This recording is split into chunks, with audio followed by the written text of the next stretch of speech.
All right, we now welcome on Delaware men's head basketball coach Martin Inglesby to the show. Coach, how you doing? I'm doing well. I appreciate you guys having me on today.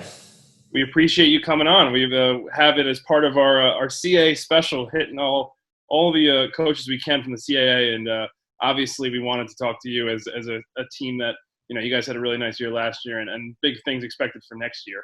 But I wanted to start off with some of your coaching history because I know you learned from one of the best in Mike Bray. I believe you played under him for a short time at Notre Dame, and that was before you eventually returned to the school a little later, and then eventually became an assistant. I also know that he started his head coaching career at Delaware, which is very ironic.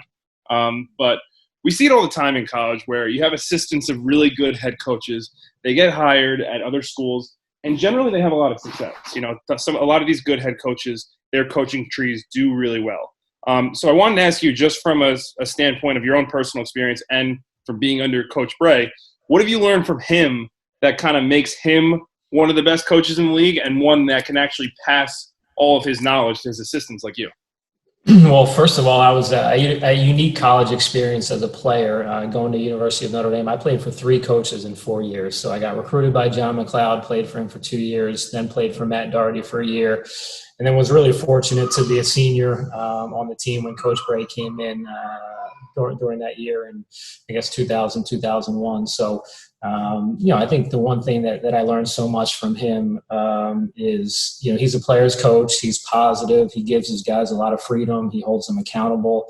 But, he's the ultimate team guy, and developing relationships with his players was so important.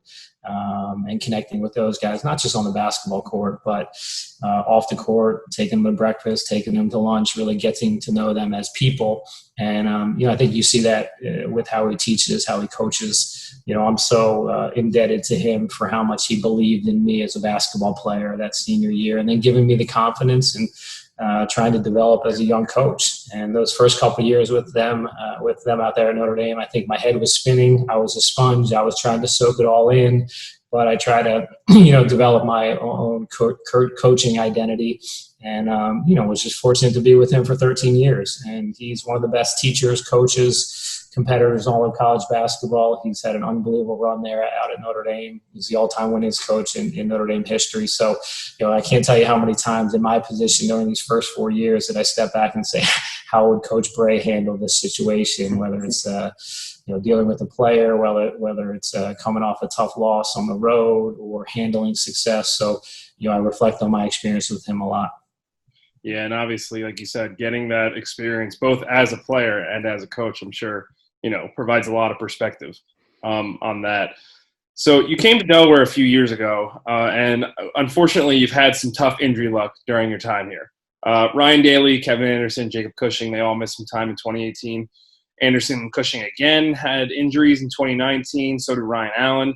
I know Jacob missed some time this past season too, although you guys were relatively healthy this year. But overall, it's kind of been a bit of a theme for a couple of years with Delaware where, I would see as someone who follows the CA, I would see all the talent you guys have. And then unfortunately the injuries, kind of come up to bite you. But luckily, like I said, this year, you had a relatively clean bill of health and it showed in the improvement. So what did you do, both this year and in the past couple of years to kind of pick up the pieces when you had these injuries going on?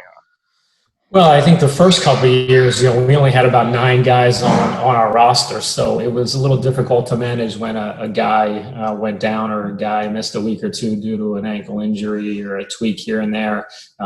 We've been able to fulfill our roster and get more depth over the last couple of years, and just trying to balance that with incoming guys and also transfers. So, one of the most important things for me was to try to get older and stay older. We had some young, talented guys, but the first couple of years we were freshmen and sophomores. Now we're a little more junior, senior laden group that has experienced college basketball. And, knock on wood, we were pretty fortunate injury-wise this year, but, kind of had that next man up mentality that if a guy goes down, somebody's got to be able to step up and be ready for that opportunity. And we've had guys come in and deliver and given us some good minutes when guys have gone down. So, I think you try to develop that depth in practice. I think at times depth can be overrated during games, and kind of riding some key guys. We play some of our starters and perimeter guys quite a bit of minutes. So, but to have that insurance, if one guy does go down, some other guys got to step up and carry the load for him. You guys ranked 350th out of 353 in bench minutes this year, so the stats back that up. Method to my madness, right? I learned that from Coach Bray. I think sometimes you joke around that you have 6.5 guys on a given night to be ready to go, and that's really how I try to develop our roster. Obviously, you want to have depth and give some more minutes to some other guys, but that Nate Darling, Kevin Anderson, and Ryan Allen know they're getting their minutes and they can play through mistakes. I think that gives them the utmost confidence to be able to go out and perform night in and night out at a high level, and to be able to pace the team through a season. We're together a lot. I think it's 5.5 months we're together, so to be able to be smart with practice reps and how long we're going leading into games has been something that I've really tried to develop in our program over the last couple of years. Yeah, Chris, Coach Mihalik had the same thing to say about the depth. He actually ranks dead last in the country in bench minutes. So we talked to him about that too, and that kind of fine line and that balance you have in terms of making your guys have enough rest and aren't burnt out, but also, like you said, maximizing your most talented players, which I think there is a very very strong argument to make to try to do that. Yeah, and you guys started out, of course, 9-0, and I think it surprised some people. You were getting some national media exposure because you were one of the last teams to lose a game this season. There were people that were surprised. There were some critics that were saying, the schedule wasn't that tough. How difficult was it for you to kind of block out what the media was saying, and was it a little bit different than what you've experienced, at the beginning of your time at Delaware, where you guys weren't receiving this kind of exposure in the media? Yeah, I think we had to manage that noise a little bit. I think it was warranted. Obviously, our guys had a great start to the season. I thought we had a really good tournament down in Orlando to start the year, where we won 3 games in 3 days against some good mid-major teams. And we built confidence, and that's kind of how we had, built our schedule to be able to give our guys confidence. We were fortunate to be able to take a trip to the Bahamas in August, so I thought that gave us a little bit of a leg up to start the season because we had 10 days of practice. We competed. It was an important trip for us to get Nate Darling and Dylan Painter and Justin Mutz some reps in real competition to be able to be ready to go in early November. So, as we took over the program, it's great for our program to be able to be talked about nationally. I think we got a couple votes in the national polls, and then we lost a tough game at GW to snap that streak. But, something, a little feather in our cap to be able to start with a 9-0 record, best start in the history of our program. And then, we kind of navigated the season from there. Yeah, and it was an interesting, time towards the tail end of that because you guys started so hot, and then there was the factor of getting Dylan Painter eligible from Villanova. And obviously, I think a lot of people thought, Dylan being a good player at a high major at a really good school like Villanova, he's going to come into the CAA, he's going to come to Delaware, and he's going to be a big impact player. And he had that first game against Delaware State, he put up 19 points. He really played very well. But there were some times where it seemed like maybe it was, the fit was kind of tough to work him into the rotation. I know that sometimes there was a little bit of inconsistent play. There was a little bit of inconsistent, minutes. And obviously, when you have a start like that, a hot start like that, as good of a player as Dylan is, sometimes maybe it's in the back of your head, like, are we able to integrate him to make sure we keep up that level of play. So I was curious, with all of those factors considered, what were you trying to do to make sure that both him and the team's success were kind of intertwined? Well, that's a great question, and I'm not sure I have the right answer for it because I think it's always interesting to add a key guy at Christmas that there's high expectations for. And Dylan Painter coming from Villanova, being a part of that program and culture, there was going to be an adjustment. And, I think when you have a early season success and had played probably 11 games by the time he was eligible. There's kind of defined roles a little bit. So those roles change when a key guy gets implemented into the group. So that was an adjustment. It took some time. We lost a tough game leading into Christmas against LIU, a game that we didn't play very well and got to overtime. But it took us a little while to get to kind of define our rotations, how we're playing with them, how we're playing without them. Some other guys that were getting a little more of an opportunity, trying to manage their heads to make sure they'd stay ready and confident and ready for their opportunity. Obviously, Dylan is, a guy that got better as the season went on, and we inserted him in the lineup, I think, midway through January, and he finished the season playing really well for us. And we couldn't be more excited about who he can be having that semester under his belt. The one thing about Dylan, too, is your friend, he hadn't played a whole lot of college basketball. So there was going to be some ups and downs and some good days and bad days. And, I think we were trying to find out, can we play two big guys together? Do we have to play a little smaller? And I think you take that game by game. We did start to implement him with our starting group in about early December, just to be able to get him some reps. But, for us and how we play a lot of 5-out motion, and we got to be able to practice that way every day to be able to perform in the game. So when he's not a part of it, and then you add a guy like that, it takes a little adjustment period to get familiar with the rest of the guys as much as it is just that individual. Yeah, it's a tricky thing, I think, and it's interesting because you see it in the NBA where a lot of pretty much everybody has kind of gone away from playing two bigs. It's just a way that the game has kind of moved, and Dylan is a traditional big man. So yeah, it's a tough thing, when you have a guy as talented as him, I'm sure, to try to work all that in, make it contribute to like winning basketball. But also, like you said, if there's games where you need him a little more or games where you need him a little less, I'm sure that kind of all comes into just getting everybody to buy into what the program's trying to do. Yeah, and I think that changes game by game, based on who you're playing. And they have two bigs. Most of the teams in our league have one traditional big guy with four perimeter guys that open up the floor and space. And, it was an interesting dynamic with us and Justin Mutz because, Dylan was our 5, Justin was our 4. But then when we went small, you either went with Colin Goss or you played a little smaller and put Justin at the 5 to be a little more athletic and mobile on both ends of the floor. So, again, I think it's game by game and who's playing well and based on matchups on both ends of the floor. So you just got to be able to pivot and adjust throughout the course of the game to help yourself get a W. With all the teams playing, more on the perimeter in the conference, it stands out on, just looking at your team's statistics.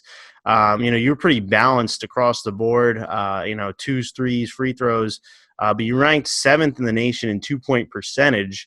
We noticed that, historically, teams that are able to shoot a really high percentage from 2, it takes some of the luck out of, maybe 3-point percentage and relying on the 3-point shot. So is this something that, you're going to be focusing on in the future, getting it's easier said than done, of course, shooting a high percentage from anywhere. But are you focused on getting, high quality 2-point shots and then, letting the other pieces fall where they may? I think so. With our group this past year, we really preached that, 10 to 17 foot range, the efficiency of how low that is as far as getting a good shot on the offensive end. So we were able to get our guards downhill and finishing at the rim. And then Justin Mutz and Dylan Painter were able to be efficient around the basket. And, we played, 5-out positionless basketball, and we wanted to really emphasize, shooting a lot of threes, getting the ball up the court, playing a little faster.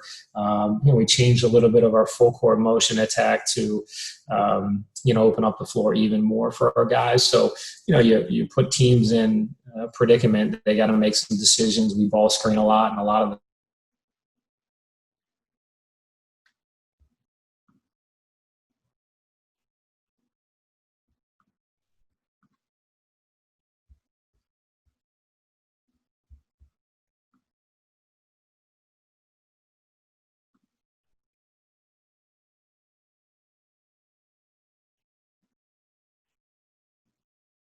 those opportunities, and really tried to show our guys through film that hey, let's see if we can get downhill and make a better decision here, put more pressure on the defense to be able to attack the basket. So, I think we did a pretty good job of being efficient around the rim and scoring when we needed to. Yeah, and I'm sure Dylan is very helpful in that 2-point percentage. He is. And, he gets to the foul line, too. He makes his free throws. So him and Justin Mutz were really efficient around the basket and just finishing him. Dylan is such a big, physical, imposing presence in our league. There's nobody like him that when he'd get his hands on the ball, he's got really good hands. I mean, he was either going to get fouled or he was going to dunk on somebody. So made the job of our guards a little easier, that they knew when they could get. I know that, he shot 50% from free last year. Only 4 attempts, but I mean, just given I feel like obviously stretching out bigs is a common thing these days, and like you said, given that he is a good free throw shooter, are you going to encourage him at all to maybe try to step out a little more? It's funny. I didn't encourage it probably 2/3 through the season, but then there was one day in practice that we're running good offense and the ball swings to him and he's wide open, and I saw him make enough 3-point shots down in the perimeter big breakdown when he's shooting with Bill Phillips, one of my assistant coaches. I was like, Bill, you got to be able to shoot that, especially if we have some shot clock pressure. I'd rather you shoot that than force something and then we get a turnover. So I think the light bulb went on in practice. He made a couple. The next game he took 2. I was like, oh, settle down a little bit. But he he's a guy that I do think with our guards and as much as we ball screen, that he's got a balance being a role guy, which he's really good at and efficient at, but then also being a pick and pop on kind of an empty side. And we're going to give him the green light to do that, because I do think he could be, a 35 to 40% 3-point shooter. And if he's capable of doing that, obviously, it opens up even more stuff for our perimeter guys where defenses are going to have to be able to adjust to that. Absolutely. And that'll be really exciting to watch, kind of see that develop next year. Obviously, another guy who is going to be very exciting to watch is Nate Darling, who just had a phenomenal year coming over from UAB this past season. Just offensively, he did pretty much everything you needed him: scoring, shooting, a little bit of creation too. I'm sure having a guy like Nate it takes so much of the pressure off of all the other players because of just kind of the workload that he's taking on game by game. So with a guy who's already playing at that high of a level, going into his senior year, how do you expect him to improve even more? Well, I think, first of all, he had an unbelievable season for us, kind of across the board, scoring 21 points a game, shot 40% from the 3-point line, made big shot after big shot to help us win some really important games for us throughout the season. And he is not just a 3-point shooter. I think that's the one thing when we recruited him out of UAB, he can really shoot it. He can really shoot it. But through the recruiting process, I told him, I'm going to give you this ball and I'm going to hand it to you, and I want you to grow as a basketball player. And he did it every day. The year he sat out, he was the starting point guard on the second unit. And I just think he got more and more comfortable kind of being a combo guard and using ball screens and looking to attack. He's got great size. He's crafty. He's got really good footwork. Obviously, we know what he can do from the 3-point line. But he can get downhill, get to the foul line. And he's a guy that wants the ball in his hands. I do think for him heading into next year, being able to be more efficient using ball screens and also valuing the basketball. I think he had a 1-to-1 assist-to-turnover ratio. He's better than that. He knows he can be better at that. I think sometimes he got hurt by just trying to do too much or force things. He's got good players around him that he's got to continue to trust in his teammates. But, he's one of the most talented guards in college basketball. We lost some really good guards the last 2 years, and Justin Wright-Foreman and Grant Riller. He's going to be the preseason player of the year favorite heading into our year. And, we couldn't be more excited to have him in our program. He's a great team guy. He works his butt off. He's in the gym all the time. He set a great example for the rest of our group, is just kind of a business-like approach, wanting to get better and lead us and be a captain. Yeah, I was going to say, it seems like, the CAA has had the past few years just so many great seniors, guys like, Nathan Knight last year, Deshir Buie, who came up from Hofstra, right before him. Vasa Pusika, Jordan Rowland at Northeastern, I'm gonna have nightmares thinking about all those guys as you go through the list. That's the thing, you got all some the great players. You got all the guys who have been in Charleston too, and I'm sure for you, it's probably like you're looking at them like, oh wait, we got that guy now. He's our guy. And I was thinking about it too when you mentioned that, because I was like going through my head. I'm thinking of like, who's going to be in this CA Player of the Year race next year, and I'm like, oh yeah, like Nate probably is the favorite. So I'm sure that feels good for you. It gives you confidence every night knowing you got a guy in there that can go out and get you. I think he had 30 points in 5 or 6 games this year. So, a lot of that, makes me look like I know what I'm doing, right? Get the ball in his hands and tell everybody to get out of the way and let Nate make a play. That is the thing, though, about this is kind of now Delaware is going to get their opportunity to have this full squad basically coming back, and you're going to have 4 seniors on the team outside, just not just Nate. You got Dylan coming back along with Kevin Anderson, Ryan Allen. And, it's from an outside perspective looking in. We just talked to Chris Mooney last week from Richmond, and he's in a similar position to you in the A10, where they basically bring everybody back and everyone's just expecting them to be better than they were last year. Obviously, from a coaching perspective, it takes a lot more than just, everybody getting a year older. So what do you need to do? What do you feel you need to do on your end to, have these players all take the next step and have Delaware, live up to their potential, as a lot of people are picking them to win the CAA this year? Yeah, I think first of all, to be able to, manage those expectations is important, and for us to be able to talk and communicate how we do that. Obviously, there's a lot of excitement heading into next season with our group. I'm keeping my fingers crossed that we're actually going to get back to start a college basketball season in November with the group we have coming back. I'm going to rely on our older guys a lot. Like you said, we have 4 seniors in Kevin, Ryan, Nate, and Dylan. Spend time with them. It's important that those guys are leading the right way, and we're going to deal with some adversity. It's how we handle it. We're not going to be able to win every game. We have high expectations and hopes to be able to go out and have a great year. And I think it just starts with our approach every day, like how we're going to work. And we can only control what we do. I'm hopeful to be able to have the rest of our group back on campus. We've got a couple guys back on campus now, and then the rest of the group in July. And just to be able to set the tone. We got to be able to control that noise out there and kind of have our blinders on and do what we do. But I like, it's nice knowing that you have some older, mature guys that have experienced college basketball, got a taste of the CAA that we can work through. And, the best teams, as you've seen, it's not coaches led, it's players led. And I'm going to be really on those guys to develop that leadership on a daily basis for us.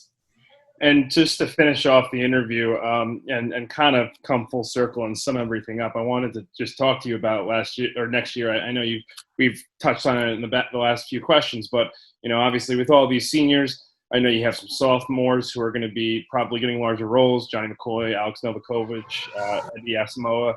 You have Reggie Gardner coming in as a transfer. And even though Justin transferred himself to Virginia Tech, that I still believe that you guys are going to be the projected favorite in the Colonial. So two-part question, I guess. First, I was curious of those guys who you're really excited about in terms of like stepping into a larger role, and then just as a whole in general, in a league where you are usually fighting with Northeastern, fighting with Charleston, fighting with Hofstra, all those teams usually being up top there, and now you see yourselves perhaps at the top of the perch. What do you think the most important thing for Delaware basketball is? If there's one single thing to meet those expectations. Yeah, answer the first part. I'm really excited about those core group of 3 guys: Ebby Asamoah, Johnny McCoy, and Alex Novakovic. Johnny got a taste of it probably more than anybody last year. He's a tough-minded, scrappy guard that I think can really fill a hole for us on both ends of the floor. He can really defend. He takes pressure off our perimeter guys. I think he'll even be, more effective on the offensive end for us this coming season. Ebby Asamoah was a guy that didn't get as many minutes last year, but he is an extremely talented athlete. He brings us some versatility on both ends of the floor.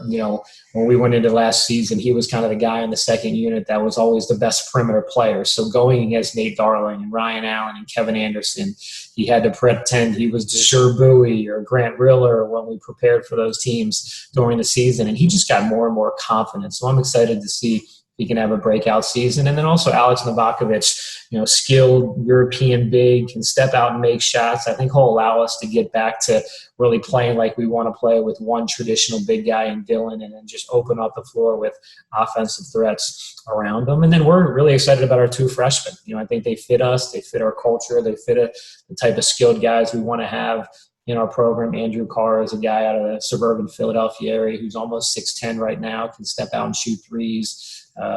Dad played at Delaware, so we're really excited about him. Going into the second question, I think for us to be able to, win a championship next year, we have to be better and more consistent defensively. I think that has been an area we've gotten better. We have to be better moving forward. We can score the basketball, we can put points on the board, but we got to be able to dig in and get stops and do the dirty work and the tough physical stuff on the defensive end if we're going to be in position to win a championship. And, obviously we'll have expectations, but we have to be more of a tough-minded group and a focus on defense for us to be able to do that. And that's what, when we get back to it, whenever that may be, we're going to really, really try to define, what our principles are. We've done that, but we got to get better consistently, and we have to have more buy-in on that end of the floor to be able to do what we want to do and be able to accomplish the goals that we have for this group. Fair enough.